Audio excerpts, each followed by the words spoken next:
In 2019, farmers across Calloway, Graves, and Marshall counties put about 10,000 acres of hemp in the ground. They had contracts. Kentucky had licensed the companies that signed them.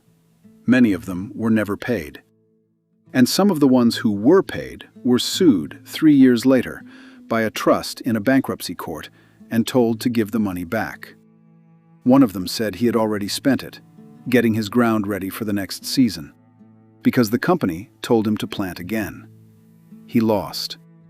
The court ordered him to hand over $120,937.50. He was a farmer. The judge said so in the opinion. Welcome back to Dark History of Western Kentucky. Today, the second hemp rush, told in the seasons it took by the people who worked them. It started here. In May of 2014, Murray State planted Kentucky's first legal modern hemp plot in Calloway County. Joseph Kelly farms at Murray in that same county.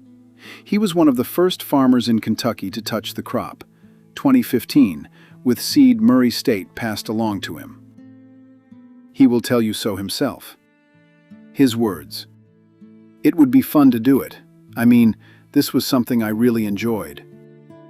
He grew it for 5 years.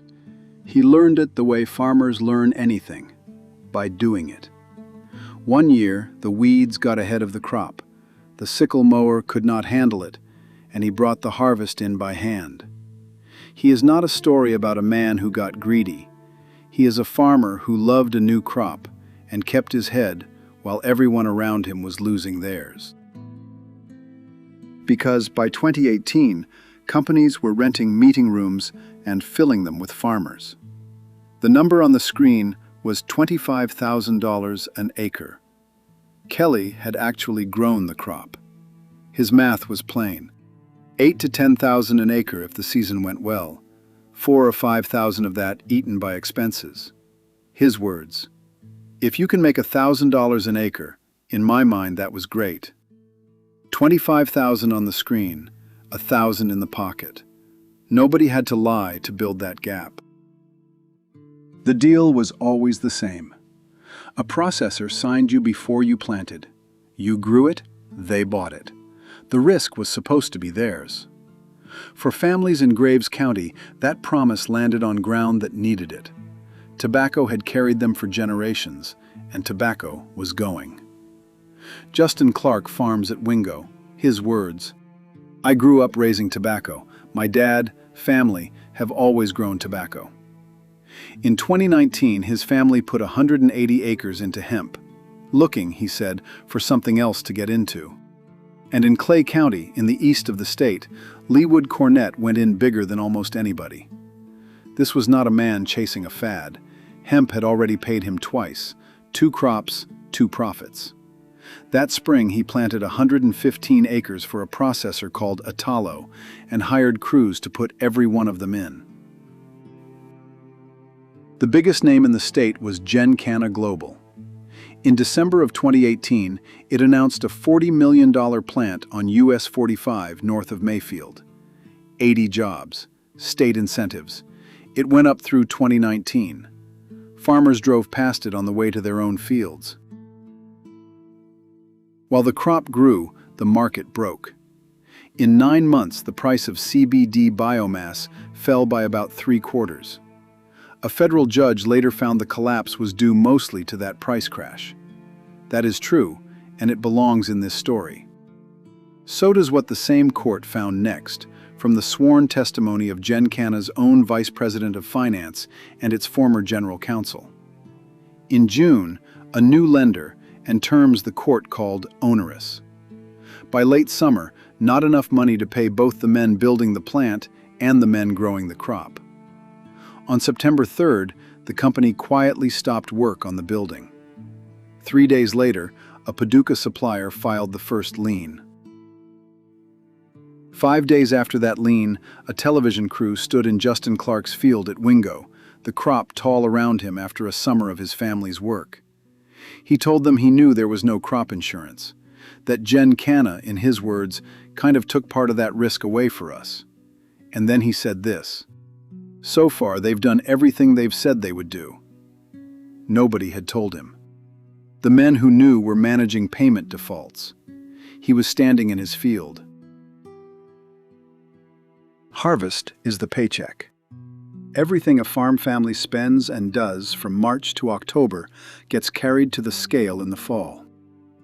That fall, the crop came in, cut, dried, baled, weighed, and hauled to a company that already did not have the money to pay for it. The court asked, later, why the farmers went unpaid. The answer is not an accusation by anyone. It is the company's own explanation, written down by the judge. It was more important to obtain the hemp and generate sales to support the business. They took it.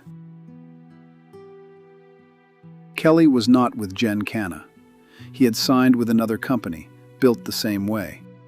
And at harvest, he could feel it going wrong. He describes the pressure in his own words. They wanted us to push and push and push and deliver all of our crop.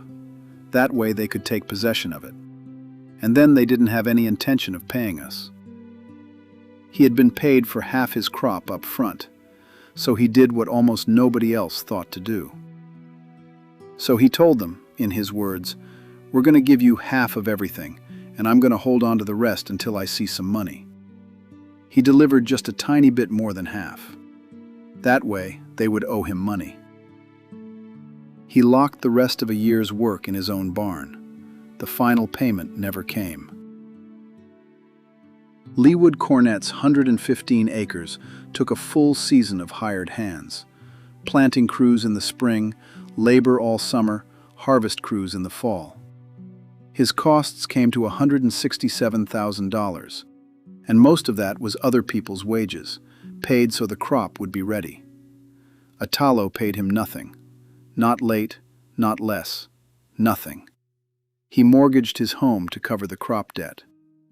Then he sold 2 farms to pay off the loan.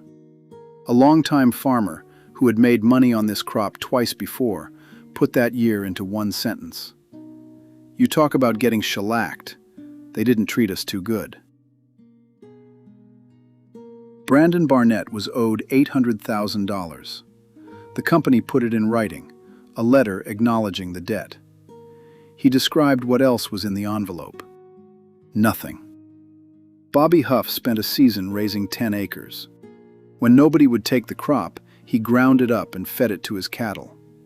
A year of work, run through a grinder. John Fuller's load was rejected for heavy metals. He sent samples to 5 separate labs, including the one his processor used. Every one came back clean. His words: "There's some pirates that are out here. Just pirates." For Kelly, the crop was only half of it. Hemp takes equipment that does nothing else. His words: "I paid, I think it was $462,000 for that baler. And I ended up selling it for about $30,000. In between those two numbers are 3 years. An auction where a man offered him $225,000 and he held out because he had paid nearly $500,000 for it. A second auction the next year where nobody bid at all. And then the day he decided, in his words, "You better just cut your losses, take your money and go." He thought about suing. Then he looked at what he would be suing. The company he had signed with was owned by another company, which was owned by another company. His words: "I would have won the case, but I would have still not gotten my money because it was all hidden." His bales sat in the barn for 2 years. 2 more harvests came and went around them. Then he paid a company in South Carolina to extract his own crop, and came out, in his words, not a ton more than break even. 5 years of work in one line. You never get made whole.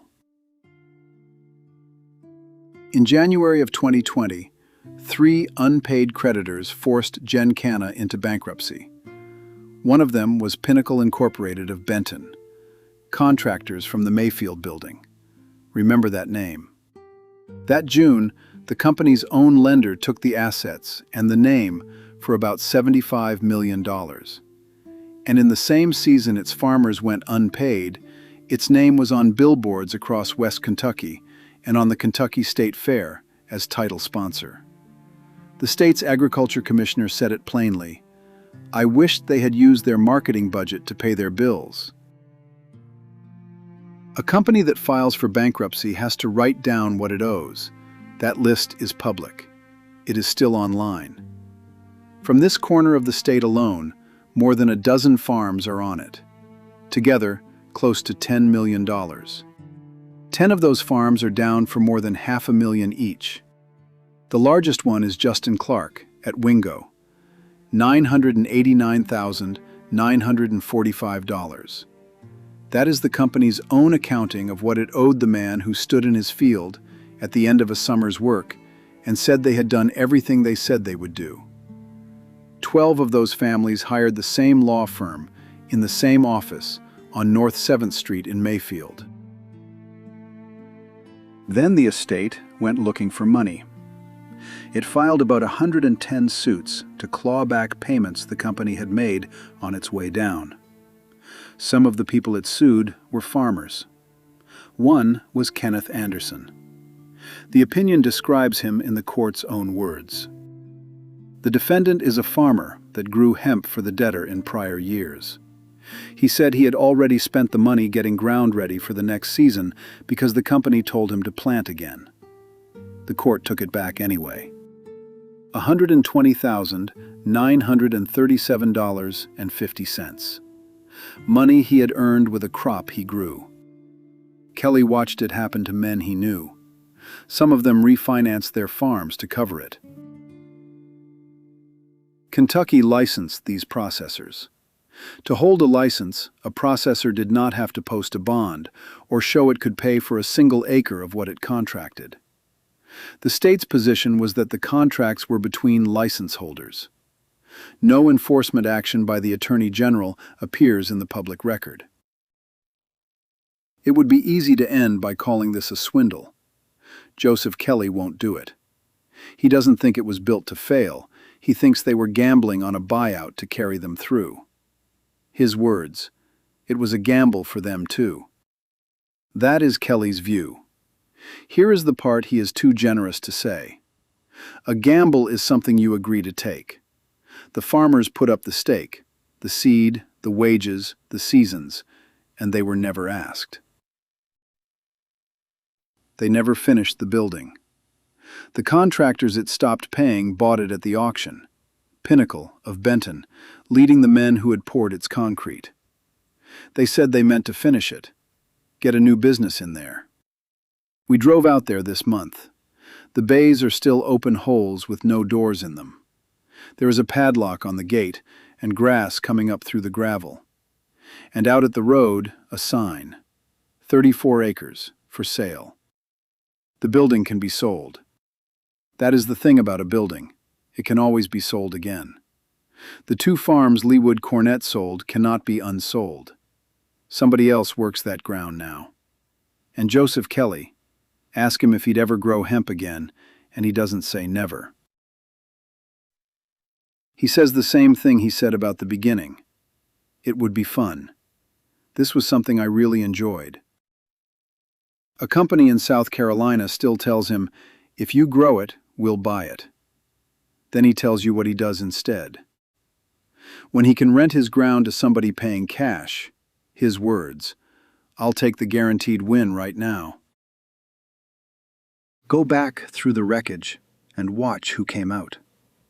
The restructuring consultants got paid, $1.5 million. The executive's own media company got paid, $1.4 million. The words, entity controlled by officers, are the company's, not ours. The CEO got paid. The president got paid. 24 insiders in all, $5,620,000 in the company's final year, disclosed in its own filing. The lender got the assets and the name. The founder got a job, advisor to the company that rose from the wreck, and the professionals who took the company apart, the lawyers, the bankers, the advisors, filed fee applications in the bankruptcy totaling more than $9 million. The court signed off. The orders are on the docket. $9 million to run the collapse. About as much as every hemp farm family in this corner of the state was owed, combined. The farmers grew the crop. The seed was their money. The wages were their money. The risk, whatever the contracts said, turned out to be theirs too. They planted 10,000 acres, carried them through a whole season, and brought the harvest in. They did everything they said they would do. The record wrote down every one of those payments. What the farmers finally got back is the one number it never wrote down at all. Who pays the farmers?